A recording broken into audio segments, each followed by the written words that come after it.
Hi everybody, I wanted to review these ancient Egypt books because we just finished our unit. So let's start with this one. This one's called Egyptology. It has a lot of interactive elements and we found this book to be okay. It's based on a fictitious journal that kind of chronicles a person who was looking for a tomb in Egypt, and it has a lot of information, but we didn't find it easy to follow, and it took a long time to read. So anyway, it was okay.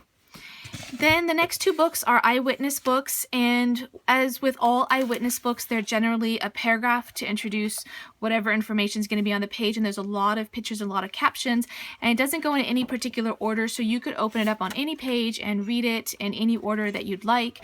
And these books are great to check out from the library, but I find them a little bit harder to read in the manner of, like, say, a book that has a beginning, middle, and end, so it's okay. This book we really enjoyed a lot. This one's called Ancient Egypt. It has a lot of interactive qualities to this book. We really enjoyed it. It has a lot of information. It's just really well done, and the illustrations are all really well done as well. And there's also kind of a game throughout the whole book. You're trying to look for little icons, and at the end, if you found all of them, I think you can decode something. So it's kind of cool. So we like this one a lot. Next, I want to talk about some of the activities that we did for this unit. We had gotten a lot of different hands-on activities and projects at rainbowresource.com, and I'm just going to go over them really quickly with you. Archeology Pyramid Dig was a really fun one that my kids enjoyed because when they excavated what was inside the pyramid actually stayed intact. So they really liked this one a lot. And it came with this manual here that has other information and projects that you can do. And we actually did the mummify an apple. So that was nice. This one was painting on a tile that had these images kind of embedded into the tile. And this one was a lot of fun to do. It just took couple hours at most. This one came with this kit here, and we assembled one of the pyramids, and this one we just left it because we didn't really do much with it. And then we had a couple of dig, discover, and display kits. This one was for sarcophagus with other little things in there, and it comes with paint, but we opted not to paint the sarcophagus once we had excavated it. This one was a lot of fun and really easy to do, and this one has different coins and different things. This is not just for ancient Egypt, actually. I think this could be for a variety of different ancient civilizations: Roman, Greek, Egyptian, Persian, Chinese, and this one was a lot of fun to do. And we ended up painting it, but I think it looks really good in its natural state, and this one went with it as well. Okay, then we had two papyrus kits, and they're basically the same, except that this one came with a piece of papyrus that you could paint, and because the tile kit came with so much paint, we actually used this one for our papyrus because these colors were appropriate for the design that was on the papyrus. And of course, there's videos for all of these. We also did our amazing mummies, and this one comes with a cast and some plaster in order to make a mummy, and then you wrap it and you paint it. Anyway, I bought two for my kids from Rainbow Resource, but I found this one at Tuesday morning, and the actual price is $20, and I think at Rainbow Resource it's maybe $18, and they had it there for $10, and then it was 60% off, so I picked this one up for $4, and so I just thought it'd be nice to have on hand the next time we did it, because I thought that was a really good deal. Alright, on to the books that I really enjoyed. This set of books here, starting with this one, Pharaohs of Ancient Egypt, we really like this book a lot. This is the kind of history book that goes from start to finish, gives you just enough information. It's written in a really lively, entertaining manner that the kids and I just really enjoyed. So I highly recommend this one. Food and World Cultures. This is a book about food, and it has recipes for ancient Egypt. Of course, the recipes are, what would you call it? Inspired by the foods that might have been around for ancient Egyptians, because we don't have any cookbooks that survived from back then. But we really did enjoy it. We did all of the recipes in the book. My kids really, really enjoyed eating the food. So definitely a book worth having.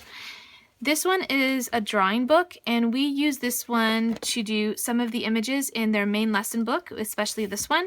And for our main lesson book, we have drawings and we have written narrations, and so this one came in handy. And also for myself when I did the chalk drawings for the kids, so this one was a good book as well. And then these 3 books by Scholastic, you wouldn't want to be Cleopatra, you wouldn't want to be an Egyptian mummy, and you wouldn't want to be a pyramid builder. All of them turned out to be really excellent books. Now, you might be deceived by the illustrations and even the type of font that they use, but it was very easy to read, very informative, and we just learned a lot from these books. And I like that it was just one topic. So highly recommend these books. They're probably really affordable and they're probably at your local library anyway. Science in Ancient Egypt. I especially like mixing the different subjects together with whatever unit that we're doing. And of course, this is a history unit, so adding in science was a nice thing to do. I especially like the section on math and the way the Egyptians multiplied numbers. I found that really fascinating for myself. And so this deserves its own video, actually. Okay, on to some more books. This one is a book of mythology for ancient Egypt, and it was okay. It wasn't my favorite. The kids, of course, enjoy it, but worth checking out for sure. Not worth owning. This one we used a little bit. We didn't use it that much. It's laminated. It's really good quality, so it's a nice thing to have to supplement any of these units.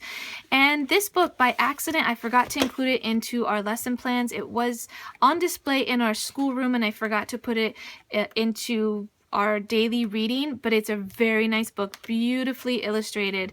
And the only complaint I have about this book is that it is super big. It doesn't fit in my bookcase, and so I had put it on display, and then of course I forgot about it. Okay, last set.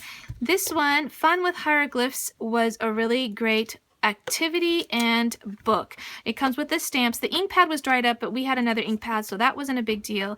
And then the book goes through, it was very informative. It goes through hieroglyphs, the way that they are written, how you're supposed to read them, and then how the script changed over time. And of course, it goes through numbers as well.